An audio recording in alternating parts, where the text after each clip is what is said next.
अस्सलाम वालेकुम dear investors. उम्मीद है आप सब लोग खैरियत से होंगे। आज हम अपने अप्रैल के मार्केट आउटलुक का आगाज़ करते हैं और आज हम देखेंगे कि मार्च में क्या फैक्टर्स हैं which have been driving the market और आगे उनकी क्या आउटलुक है।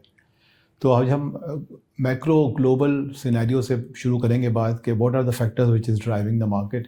एज़ वी ऑल नो कि जो मार्च का महीना है वो काफ़ी चैलेंजिंग महीना रहा है फॉर कैपिटल मार्केट्स, और उसकी बुनियादी वजह जो है वो यूएस, इज़राइल एंड ईरान की जो वॉर है, जो कि 28 फरवरी को जिसका आगाज़ हुआ था और जो अब तक काबू में आते नज़र नहीं आ रही। इसमें हमने बहुत से ट्विस्ट एंड टर्न्स देखे हैं और जिसकी वजह से बहुत कई दफ़ा एक्सपेक्टेशन हुई है कि ये वॉर जल्द ख़त्म हो जाएगी, लेकिन unfortunately it is continuing for over a month now. सबसे बड़ा इम्पैक्ट इसका क्या है ग्लोबल मार्केट्स पे और ग्लोबल इकोनॉमी पे। सबसे पहले हम बात करते हैं ऑयल प्राइसेस की। ऑयल प्राइसेस जो है वो शूट अप कर गए हैं। जो ब्रेंट ऑयल था वो $60-65 से वो बढ़ के $100-105 के करीब आ गया है। और जैसा हम जानते हैं कि दुनिया की ग्लोबल इकॉनमी को चलाने के लिए ऑयल का भी एक बहुत इंपॉर्टेंट रोल है। इसमें दो इंपॉर्टेंट फैक्टर्स हैं। एक पहला फैक्टर तो ये है कि जो सप्लाई चेन है वो अफेक्ट हो गई हैं, और दूसरी बात ये है कि जो प्रोडक्शन कैपेसिटीज़ हैं वो भी हर्ट हो गई हैं। तो ये जो सप्लाई चेन वाला इशू है ये तो इंशाल्लाह ताला जैसे ही वॉर ख़त्म होगी तो रिजॉल्व हो जाएगा। लेकिन जो प्रोडक्शन में जो कट्स आए हैं लोगों की बिकॉज डिफरेंट कंट्रीज़ की because of the attacks on refineries and production facilities, इसका एक medium to long term impact हमें नज़र आएगा। एक सबसे इम्पॉर्टेंट जो इसका इम्पैक्ट और भी है वो ये है, नेक्स्ट फैक्टर है वो ये कि डिमांड डिस्ट्रक्शन हो रही है ग्लोबल मार्केट्स में। तो जाहिर है कि जिस तरह चीज़ें महंगी हो रही हैं और oil is a derivative which is actually affecting many products. बहुत सारी जैसे फॉर एग्जांपल सीमेंट के बैग्स हैं, वो भी जो ऑयल की बाई प्रोडक्ट्स हैं, उनका जो मटेरियल होता है वो ऑयल से रिलेटेड है। इस तरह बहुत से केमिकल्स हैं, बहुत सारी गैसेस हैं, वो सब ऑयल एंड एलपीजी और एलएनजी के साथ लिंक्ड हैं। तो ये सारी जो है ना सारी चीज़ें जो है कॉस्ट ऑफ प्रोडक्शन हर चीज़ की ऊपर जा रही है which is going to affect the demand, and that is the reason that the global economic outlook is becoming a little negative compared to what it was at the end of February. अब हम आते हैं पाकिस्तान के ऊपर इसका क्या impact है। तो पाकिस्तान के ऊपर इम्पैक्ट की हम बात करें तो लास्ट टाइम भी हमने आपसे शेयर किया था और मैं दोबारा इसको रीइटरेट करता हूँ कि हमारी जो प्रोडक्शन जो हमारे इम्पैक्ट है ऑयल प्राइसेस का, वो डेफिनेटली आता है हमारे इसका इन्फ्लेशन पे इम्पैक्ट आता है। और इन्फ्लेशन जो है हम बात करें अगर, तो इसको हम इस तरह से देखते हैं कि impact of oil prices on CPI.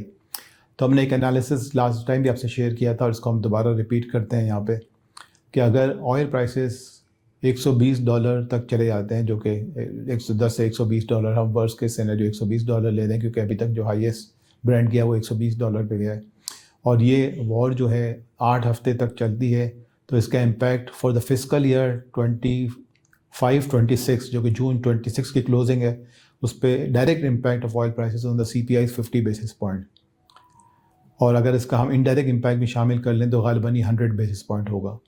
तो प्रैक्टिकली 8 हफ्ते और $120 का प्राइस का मतलब ये है कि 100 बेसिस पॉइंट इन्फ्लेशन हमारा इंक्रीज़ हो जाएगा, जो कि हमारा 6.5 से 7% एक्सपेक्टेड है एज़ पर दी स्टेट बैंक फोकास्ट। तो इसमें तकरीबन 1% का इजाफा हो जाएगा फॉर फिस्कल ईयर 2026।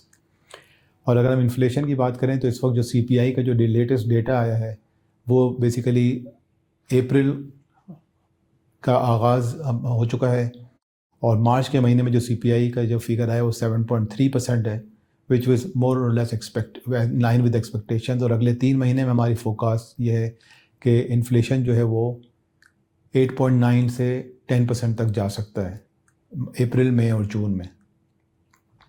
लेकिन ओवरऑल इन्फ्लेशन जो है पाकिस्तान का इसके बावजूद जो है वो तकरीबन 6.5 से 7.5% के दरमियान ही जाएगा। अच्छा, दूसरा इम्पैक्ट जो ऑयल प्राइसेस का है वो हमारे करंट अकाउंट बैलेंस के ऊपर है। ये बड़ा इंपॉर्टेंट फैक्टर है हमारी इकोनॉमी के लिए, और अल्हम्दुलिल्लाह हमने देखा है कि जो फरवरी में back to back second month है कि करंट अकाउंट का सरप्लस आया $427 मिलियन का। लेकिन अगर हम देखें कि करंट अकाउंट डेफिसिट है, अगर ये ऑयल का प्राइस $120 तक सस्टेन करता है 8 हफ्ते के लिए, तो हमारे करंट अकाउंट पे उसका इम्पैक्ट है $1.2 बिलियन। तो हमारा करंट अकाउंट डेफिसिट जो है $1.2 बिलियन से बढ़ जाएगा। लेकिन हम अपने ओरिजिनल फोकास्ट की बात करें तो करंट अकाउंट बैलेंस जो हमारा है वो हम एक्सपेक्ट कर रहे हैं कि $2 बिलियन होगा, which will be 0.5% of the GDP. तो अगर ये ऑयल की प्राइसेस सस्टेन करते हैं हायर लेवल पे और 8 हफ्ते तक, तो ये तकरीबन हम समझते हैं कि $2 बिलियन का ये नंबर जो है वो तकरीबन $3 बिलियन या $3.2 बिलियन हो जाएगा। Still it will be 0.64% of GDP, which is very manageable. इन तमाम चीज़ों का मार्केट पे क्या इम्पैक्ट आया है, हमने देखा है कि मार्च के महीने में जो मार्केट है वो काफ़ी नीचे गई है और तकरीबन 11.5% मार्केट में डिक्लाइन आया है। लेकिन ये अच्छी बात है कि it is not much different from the impact on the different on other markets. तो हम देखते हैं इस वक्त साउथ कोरिया की मार्केट है वो 20% का डिक्लाइन आया है। MSCI इमर्जिंग मार्केट इंडेक्स इसमें 13.5% का डिक्लाइन आया है। जापान 13.2% डाउन और Pakistan KC100 index 11.5%। Actually KMI 30 index जो है वो तकरीबन 8.5% गिरा है, तो it has been more resilient this month. Indian market is also down 11.5%। तो ये सिनेरियो है इस वक्त हमारी मार्केट का। और अगर हम 9 मंथ का रिटर्न देखें तो KMI 30 का रिटर्न अब 16.87% रह गया है और KC100 का रिटर्न 18.4% है।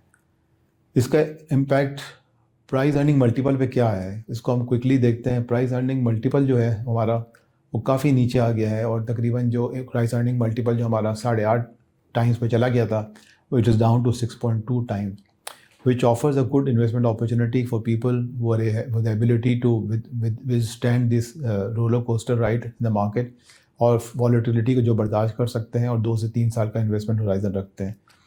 इसके साथ साथ हम ये भी देख रहे हैं कि जो मार्केट में जो लेवरेज पोजीशन थे वो भी काफ़ी कम हो गई है और लेवरेज का जो फैक्टर है वो बेसिकली अगर आप देखें तो लेवरेज 110 बिलियन रुपीज़ पे चला गया था और now it is down to at the end of March 48 billion rupees.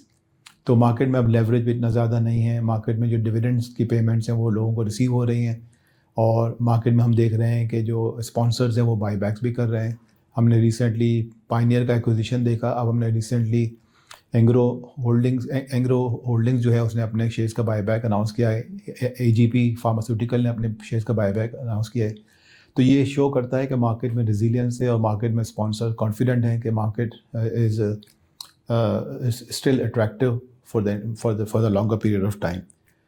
तो मैं आप लोगों को ये अर्ज करूँगा कि जो लोग अपनी इन्वेस्टमेंट का होराइजन 2 से 3 साल रखते हैं उनके लिए लकी इस्लामिक स्टॉक फंड में और लकी इस्लामिक एनर्जी फंड में इन्वेस्टमेंट करें। अगर आप अपने रिटायरमेंट के लिए सेव करना चाहते हैं तो लकी इस्लामिक पेंशन फंड में इन्वेस्टमेंट करें।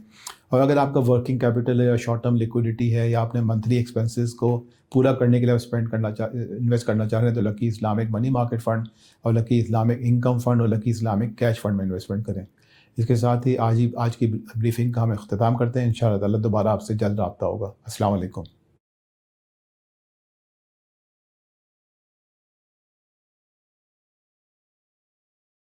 म्यूचुअल फंड्स में सरमायाकारी के नताइज मार्केट के हालात पर मुनसर हैं। सरमायाकारी की पॉलिसियों और रिस्क को बखूबी समझने के लिए ऑफरिंग दस्तावेजात का मुताला कीजिए।